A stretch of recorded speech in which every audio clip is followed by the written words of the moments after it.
Welcome to Real People, Real Voices. I'm your host, James Jackson. I'm your co-host, Pastor Wayne Moore. Always good to be here with you. Yeah, it is. I'm excited about this show today. Yeah, Dennis Bland is here, president of CLD. Yes, president of CLD, has been doing a magnificent job.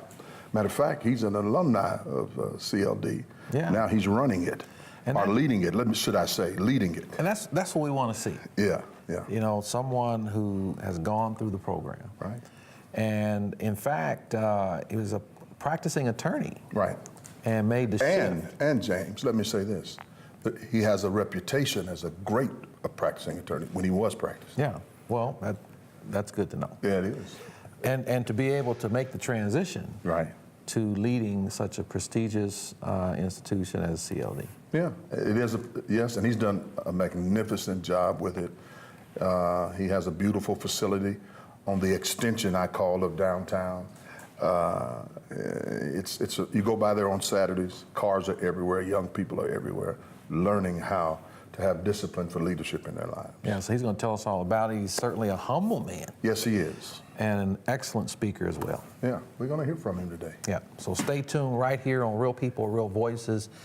Please go to our YouTube channel and subscribe. You can watch this show over again as well as others that you might have missed. Please go to Facebook and like us on Facebook. Please do. Appreciate you doing that. Like us on Facebook. And on Facebook, you can run through those shows, pick out which one you want to go back and revisit. It's right there for you. Yeah. You can join us on Sundays at 5:30 and on Wednesdays at 11 o'clock. Stay tuned. We'll be back after this.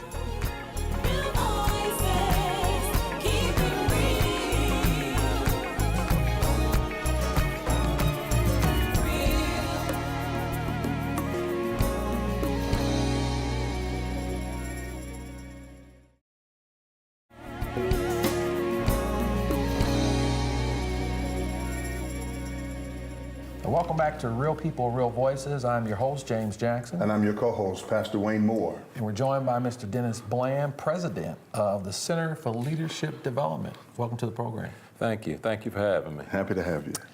I got to ask you, you are a practicing attorney, and you made the transition from doing that to being president of the CLD. What precipitated that decision? A move of God. I felt led by God to go and still become counsel, but become counsel to young people who couldn't afford the wages. Mm-hmm. I felt led by God to go and become an advocate for those who oftentimes did not have the ability or the resources to advocate for themselves. And I had been familiar with the Center for Leadership Development.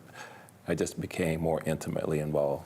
Yeah, and of course you came through the program. 40 years around, you came through the program. Now you're the president. Tell us about your experience. Sure. I went through the Center for Leadership Development as a participant. After completing the program and going on to college, I came back and I said, well, I want to volunteer, and can I do that 3 or 4 years? That actually turned into 13 years of volunteering. And so obviously I cared about the mission. So through my first job out of college, through the practice of law, through law school, all the while I was volunteering at CLD. The experience itself was really enlightening because they really had a plan of putting you in front of very talented and accomplished people. And of course, you put actualized talent in the same room with potential talent, and then the potential talent begins to latch on. Mm-hmm. You begin to become inspired and motivated. They teach you, they guide you. And so that was my experience in CLD, learning how business people conduct themselves, learning how successful people dress, how they think, how they comport themselves. And so that was my experience at CLD. And so I just felt led to go back and then share a lot of that experience with others as they had provided to me. Now, you've been involved with this as president for how many years now? I've been president for 17 years. 17 years. Since you've been president, how many young people have come through that program? About 20,000 young people and parents. Phenomenal, phenomenal. What's your percentage of college graduation rate? What is it? Sure. In fact, we just ran some recent data of 4,000 CLD alumni over the last 5 years. 4,000? 4,000. We ran a data set with 4,000 alumni. And so over that period of 4,000 alumni, we have a college persistence rate from first year to second year of 89%. The second to third year persistence rate was 88%. And we're actually still waiting to actually get the results from the students. They still have a graduation year. We still have 1 year to go before we have a chance to see their graduation rates. Phenomenal. Our standard graduation rate right now is about 39%. Okay. Now we have an aspirational goal to get that at about 75%. And now some people listening may say, well, 39%.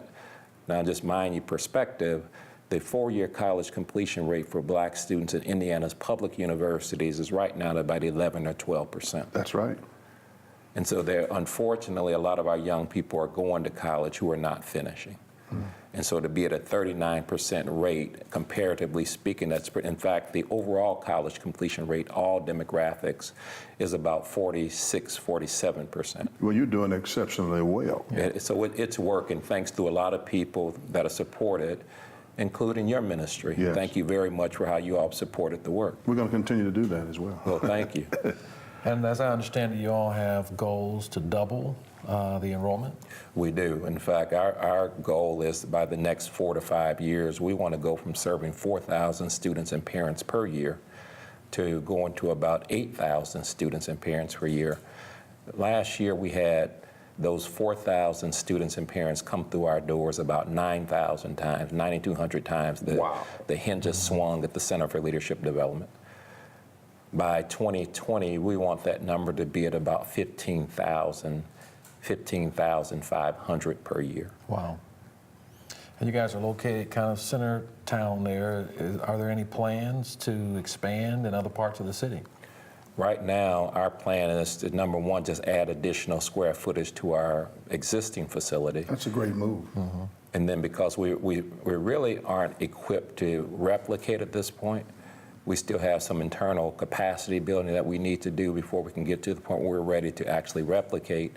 But we are in conversations about at least looking at having some satellite programs where there's not an actual CLD in another part of the city, but there may be opportunities for us to actually go and do some programs here and there at some of the places around the city.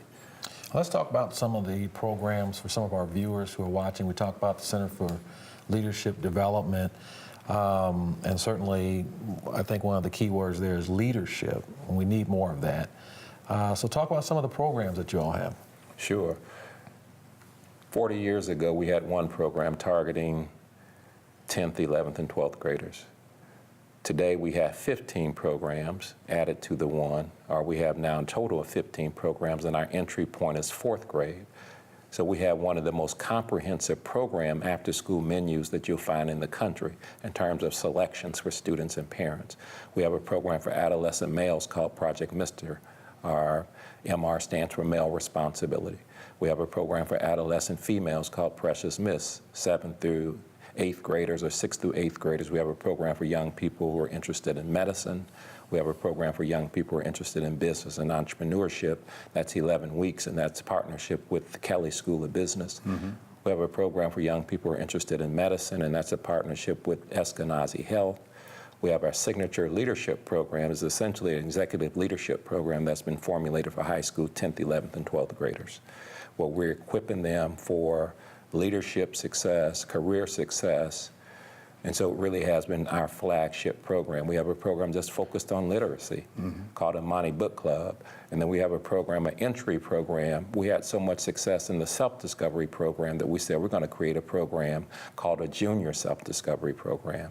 And that's where we take 4th, 5th, and 6th graders and really help them begin to fashion a life plan for success. Wow. That's phenomenal. Leaving law to do this, do you ever go back and think of when you see, well, especially when I see great lawyers on TV and great politicians who are lawyers, and you're here in Indianapolis down on 26th, 27th Street, and you're working with young people. How do you look at that as a lawyer now and what you probably could have done as a lawyer? Well, I feel good because I know I'm in God's will. Right. And the education I received in law school, it has served me superbly in the work of youth development because it is a business. And so there are contracts all the time. There's this whole notion of thinking like a lawyer. There's just so much insight that I've been given through the education that I'm able to use in actually doing the work at the Center for Leadership Development. And so outside of reading one of the newspaper articles that said one of my peers got a $4 million case, then I had a few thoughts for a second. Yeah. I I'll put a understand. pin right there. We got to go to break. When we come back, we've got so much more to talk about the Center for Leadership Development. Dennis Bland is here. He's the president. So stay tuned. Let your friends know we're on. We'll be back after this.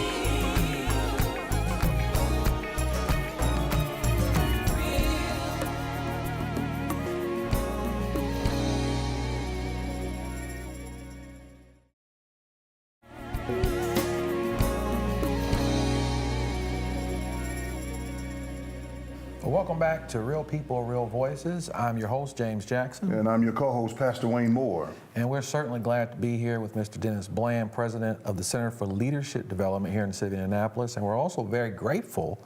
This program sponsored in part by attorney Nathaniel Lee and Fairman. If you need some help, they can help you. Fervent Care Christian Academy and Yes, the Stewart Stewart Mortuary. Mortuary can help you in time of bereavement. Yeah, so we want to thank them for their sponsorship. Getting back to the Center for Leadership Development, you all do an extraordinary job over there. Thank you. As we were preparing for this, I was reading about the fact that you all want to have the preeminent youth development program, not just in Indianapolis, but in the nation. We think the problems facing our young people are so great that the vision has to be preeminent. Right. And not because there's some sense of wanting to be first for first's sake. There's no ego involved in it. It is a sense that our young people deserve nothing less than the best. And we feel like we have the opportunity, based upon the 40-year history, we feel like we have the opportunity to really create something magnificent that is actually in the city of Indianapolis. And for us, a preeminent youth development model says you create one of the most outstanding holistic experiences in the country that really creates a vast pipeline of high-achieving young people who are nurtured for purpose and who have the internal endowments or the character traits that actually equips them to actually fulfill that potential that they have, that they've been given by God. And so we feel like our values-based model, which emphasizes character, education, leadership, service, and career, we feel like that gives the holistic nurturing and cultivation that young people need to be able to realize their God-given potential. And we feel like based upon that 40-year history, we're at a place where we are positioned well to do something exceptional in terms of creating the youth development model that's really the envy of the country. You know, I must say, not only are you helping these young people qualify their potential, but you're also making sure that resources are available in various aspects so these young people can not only come through your doors, but they can go through university doors as well. I have a young lady in my church was a recipient of that, and she's doing well, and we hope she can finish. And it's all because of what you've done through the programs that you have provided for the community. She just happened to be one of those recipients. I want to commend you on that. Because sometimes we as people in our community, we don't know how to tell people thank you. And that's what I'm doing. Thank you for working with these young people in the city of Indianapolis and in central Indiana, central Indianapolis. That's great. Well, thank you. We are blessed to bless, and we couldn't do the work at CLD unless there were people in the community who trusted us enough to invest in the work that we do. And so it's only because people have entrusted us with resources, even with the precious resource, their sons and daughters, because they've entrusted us, then we're able to take what they've given to us and then actually try our very best to use it to the glory of God. You know, Dennis, I'm glad you talked about the character development and the values. One of the things, as a result of pastoral oversight, I've observed in our community is the lack of spiritual formation where our young people are concerned. And how do you do that when you're dealing with a lot of folks who may not go to church? And you talk about character development and values, which, you know, instead of saying, well, I'm going to teach you how to pray, I'm going to teach you how to have faith, which those are important. But it is important to have character. That's spiritual. It is important to have values. That's important. Are you seeing the transformation where young people are concerned when they come into the program as opposed to when they graduate? We are, and I think the most fundamental change or impact that we're seeing is just a heightened consciousness level. I think when you start talking about character, I think the most fundamental character trait is love. And we need to make sure it's the right kind of love, because there are so many brands of love going on these days. You're right. But when you begin talking about truly caring for people, looking out for you, looking out for other people, that's the character trait that we emphasize through community service. In fact, we say one of the hallmarks of leadership is the environment which you occupy, is it improved or enriched through your presence? Just through some of these conversations, young people are beginning to think about things that they have not thought about before. I've heard of, I'm aware of it, I've never been in conversations about it, especially as you see more and more young people getting, that demographic getting away from church, not having been brought to church. Mm-hmm. You see a greater need for someone to stand in and kind of in local parentis or in the stead of the parent to say somebody has to come and actually have these conversations at a more fundamental level, at a more heart level, so you begin to quicken the consciousness. So now I become more sensitive to the things that I've said, to the things that I've tweeted, to the things I put on Snapchat. Right. You've raised my consciousness level, and now you begin to talk about morality, integrity, and not just the words, but what it means, and the ramifications of doing or not doing. You begin to see that a lot of young people just not have that education. They begin to do the role plays, you begin to debrief and talk about what you've learned from it. So it's just a reminder that they really do need those types of experiences and those types of forums where you can really have those conversations. Because now they begin to say, if I had known that, I would have done differently. I would have at least thought differently. You're changing my thought pattern. So I think our character is critical, because ultimately character is destiny. Right. I think hearing you say that, we live in a society now where 59% of our young people, as we call them millennials, are unchurched. And I'm pretty sure you experienced that. When you experienced that at the center, how do you handle that, or do you even address it? Well, we don't address the issue of whether or not you're in church. It's evident that there is not the church going, because I talked about the lack of consciousness, the saying, as my father say, leaping and then looking. You see a whole lot of acting without necessarily pondering or reflecting on my decision. And so for us, it is really understanding why we got into the business and understanding that this is where young people are.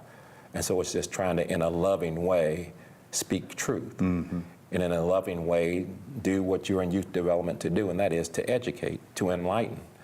And you begin to see through these conversations, through these real life experiences, these teachable moments, you have an opportunity to help a young person just really see the error of their ways. So sometimes even they thought about something, but what I didn't know was the consequence or the ramifications.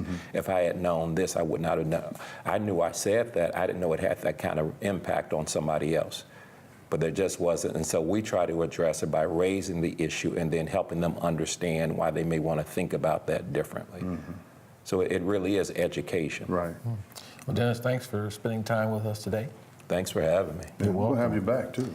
And we want to thank you for being here on today. So find out more about the Center for Leadership Development right here in the city of Indianapolis. It can be a blessing to you, your family, and our community. How about that? Yeah, he's a phenomenal young man, and we need to recognize men that are doing the type of work that he's doing, because our young people really need it. And they deserve it. Yeah, and like you said, it's necessary as well. Okay. Stay tuned. We'll be back with the rundown.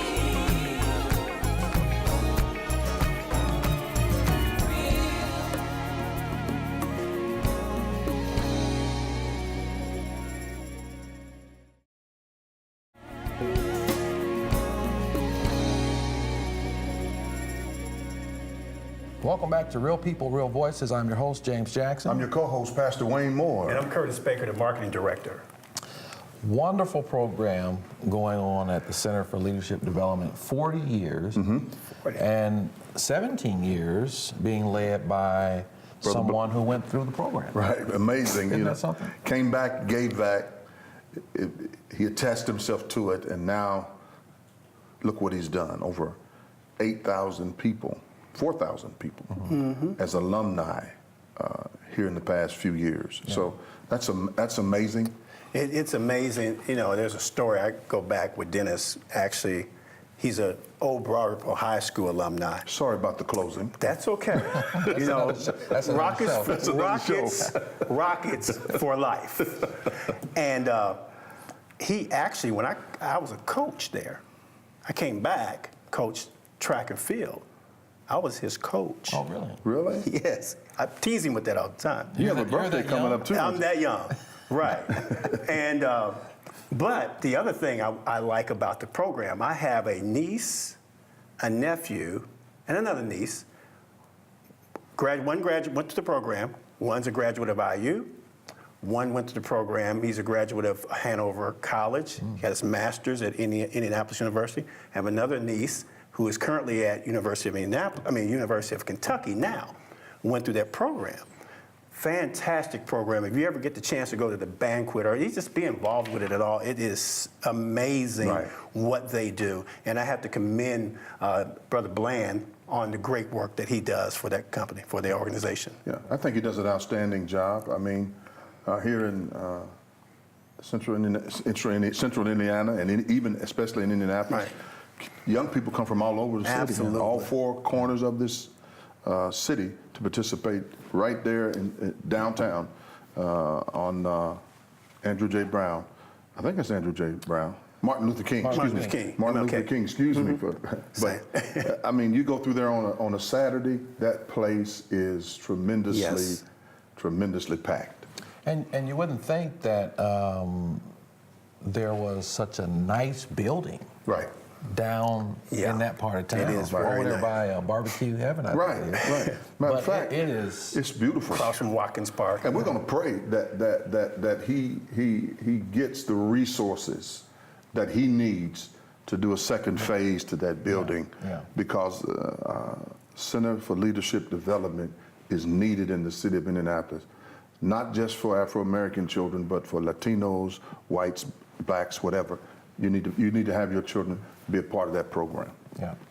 So we want to thank you for joining us on today. It's always a wonderful privilege and a pleasure to spend our Sundays at 5:30 and our Wednesdays at 11 o'clock p.m. with you. Also, please go to our YouTube channel, become a subscriber. You can watch this show over again. You can also watch some other shows that you might have missed. Like us on Facebook. Yes. Like us, love us if you like. And YouTube. And YouTube. Yeah. So we'll see you next time.